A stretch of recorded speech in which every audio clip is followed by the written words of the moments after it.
సాయంత్రం సీతారాంపల్లి క్రాస్ లో ఉన్న దాబా దగ్గర చిన్న సంఘటన జరిగింది. సంఘటన జరిగిన వెంటనే ధర్మవరం పట్టణానికి చెందిన నాయకులు అఖ్తర్ రహీం గారు ఈ సంఘటన జరిగింది ఒక సంఘటన, అందులో ధర్మవరం ముస్లిం సోదరులు అక్కడ ఉండడము, వారి మీద చిటపాటి ఘర్షణ జరగడము, దాడి జరగడం గురించి ఇమ్మీడియట్గా తెలియజేయడం జరిగింది. తెలియజేసిన వెంటనే బాధితులతో ఇందులో దాదా కలందర్ గారితో మాట్లాడడం జరిగింది. జరిగి అక్కడ ఏం జరిగింది, ఏ రకంగా సంఘటన జరిగింది అనేది వారితోనూ తెలుసుకొని ఇమ్మీడియట్గా వారికి ఏదైనా సరే వారికి తగు న్యాయం ఖచ్చితంగా జరిగేటట్టుగా చూస్తామని ఆయనతో కూడా మాట్లాడడం.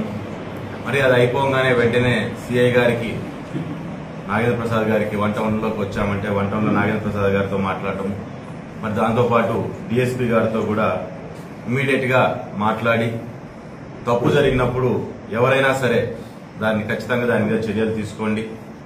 ఈ రకమైన సంఘటనలు మన ప్రాంతంలో ఎప్పుడు గతంలో లేవు, మరి ముందు జరగకూడదు అన్నప్పుడు ఖచ్చితంగా దాని మీద తగు చర్యలు ఖచ్చితంగా తీసుకోవాలి, అది ఎవరైనా సరే అని చెప్పడం జరిగింది.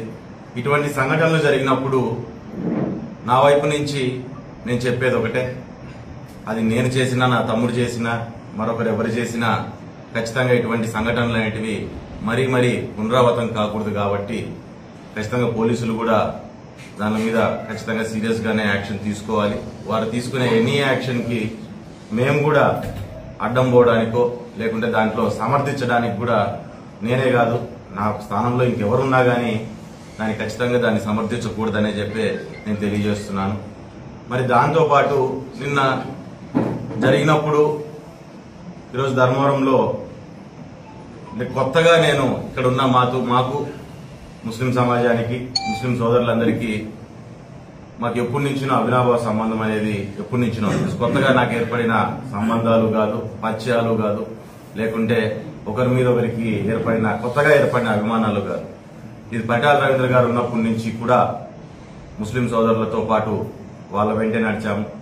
వారు మమ్మల్ని కూడా వారిలో ఒకరిగానే ఎక్కడ ఎటువంటి ఇది లేకోకుండా మమ్మల్ని ఒకరిగానే వాళ్ళు కూడా కలుపుకొని మమ్మల్ని ముందుకు తీసుకురావడం, మాకు కూడా ఒక బలంగా మారారు ముస్లింస్. వాస్తవంగా చెప్పాలంటే బలంగా మారినప్పుడు మాలో ఒకరిగా నన్ను కూడా వాళ్ళలో ఒకరిగా నన్ను కూడా వాళ్ళలో కలుపుకున్నందుకు వారికి కూడా ఎప్పటికీ మేము కృతజ్ఞతలుగా ఉంటాము, దాంతో పాటు సపోర్టుగానే ఉంటాం.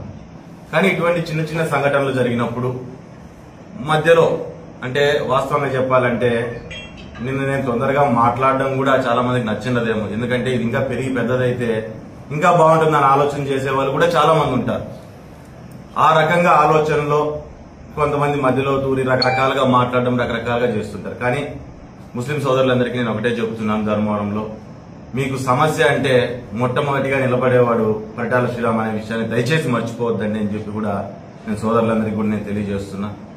ఏదైనా సరే ఇక్కడే కాదు, ధర్మవరమే కాదు, ముస్లిం సోదరులకి ఎక్కడైనా సరే ముస్లింస్ ఎగ్జిస్టెన్స్ కి ఇష్యూ వస్తుందంటే ఈ జిల్లాలో ఈ రాష్ట్రంలో ఖచ్చితంగా మీ వైపు నిలబడేవాడు పరిటాల శ్రీరామ్, పరిటాల కుటుంబం ఎప్పుడు మీ వైపు ఉంటుందనే విషయాన్ని దయచేసి గుర్తుపెట్టుకోండి అని నేను తెలియజేస్తున్నా. మధ్యలో సమస్యలు పెట్టడానికో లేకుంటే ఉన్న ఒక మంచి రిలేషన్ ని చెడగొట్టడానికో, ఎందుకంటే బాగున్నప్పుడే చెడగొట్టగలుగుతాం, చెడిపోయిందని ఇంకేం చెడపడానికి ఏం లేదు. ఎప్పుడైతే బాగుంటుందో ఎక్కడైతే కలుపుకోగలుగుతనం అనేది ఉంటుందో అక్కడే చెడగొట్టాలనే ప్రయత్నం అనేది ఎక్కువగా ఉంటది. అటువంటి ఉద్దేశాలతో కూడా చాలా మంది చాలా వ్యాఖ్యలు గాని, చాలా మాటలు గాని, చాలా కామెంట్స్ గాని చాలా తీసుకొస్తుంటారు. కానీ ఒక విషయాన్ని గుర్తుపెట్టుకోనండి, ముస్లిం సోదరులు అంటే పార్టీలతో వర్గాలతో సంబంధం లేకుండా మీ ఎగ్జిస్టెన్స్ కి ఇబ్బంది వచ్చినప్పుడు మొట్టమొదటి నిలబడేవాడు ధర్మవరంలో పరిటాల శ్రీరామ్ అనే విషయాన్ని దయచేసి మీరందరూ గుర్తుపెట్టుకోవాల్సిందిగా కోరుతున్నాను. మరి నిన్న కూడా అందరితో కూడా జనాల్లో కలిసి శ్రీరామ్ రావాలి, శ్రీరామ్ వచ్చి క్షమాపణ చెప్పాలి అంటూ కూడా మాట్లాడడం జరిగింది. ఈరోజు నేను ముస్లింస్ అంటేనే మా వాళ్ళుగా నేను భావిస్తాను. ముస్లింస్ ని మా ఇంట్లో మా బంధువులుగాను నాకు శ్రేయోభిలాషులుగా నేను భావిస్తున్నాను. అటువంటి పరిస్థితుల్లో నాకు చిన్నతనం ఏం కాదు, నిజంగా తప్పు జరిగితే సార్ క్షమాపణ చెప్పడం అనేది నాకు చిన్నతనం ఎటువంటిది కానే కాదు. ఎప్పుడు అది మా వాళ్ళు అనుకున్నాం, మేము అదే పద్ధతిలోనే ముందుకు వెళ్తున్నాం. కాబట్టి ఇటువంటి మాటలతో రెచ్చగొట్టే ప్రయత్నాలు చేస్తుంటారు. దయచేసి సంయమనం పాటించాలి. ఎప్పుడైనా సరే ఏ సమస్య అయినా సరే మీకు వచ్చిందంటే ఖచ్చితంగా మీరు నా దృష్టికి తీసుకొని వస్తే ఖచ్చితంగా దానికి విచారించుకొని న్యాయం జరిగేటట్టుగానే నేను ప్రయత్నం చేస్తాను. ఖచ్చితంగా న్యాయం జరిగేటట్టు చూస్తానని చెప్పి కూడా నేను తెలియజేస్తున్నాను. మరి దాంతోపాటు నిన్న ఇమ్మీడియట్ గా చెప్పంగానే డిఎస్పీ గారు కావచ్చు, లేదంటే సిఐ గారు కావచ్చు, వెంటనే రాగానే దాని మీద యాక్షన్ తీసుకున్నందుకు వారికి కూడా నేను కృతజ్ఞతలు తెలియజేస్తున్నాను. మరి దాంతోపాటు ఎక్కడా సంయమనం కోల్పోకోకుండా ముస్లిం సోదరులందరూ కూడా ఈ సమస్యను అర్థం చేసుకుని ఎక్కడా వేరే రకంగా ఆలోచన చేయకుండా వేరే వాళ్ళు ఎన్ని తప్పుదోవలు పట్టించాలనుకున్నా న్యాయం జరగాలి, లేకుంటే సరైన పద్ధతుల్లోనే ముందుకెళ్లాలి అని చెప్పి ఆలోచన చేసి సంయమనం పాటించినందుకు వారికి కూడా నేను ధన్యవాదాలు తెలియజేసుకుంటున్నాను. నేను ఎప్పుడు మీ వాణ్ణి అనే విషయాన్ని గుర్తుపెట్టుకోండి. ఈరోజు ఆంజనేయ స్వామిని నాకు ఇష్టదేవుడిని ఏ రకంగా అయితే నేను కొలుస్తానో అదే రకంగా ఇస్లాం మతాన్ని, అల్లాని కూడా అదే రకంగా నేను ప్రార్థన చేస్తాననే విషయాన్ని దయచేసి మర్చిపోవద్దండి. ఎప్పుడు మీలో ఒకండి అని చెప్పి గుర్తుపెట్టుకోవాల్సిందిగా అందరికీ తెలియజేస్తూ సెలవు తీసుకుంటున్నాను.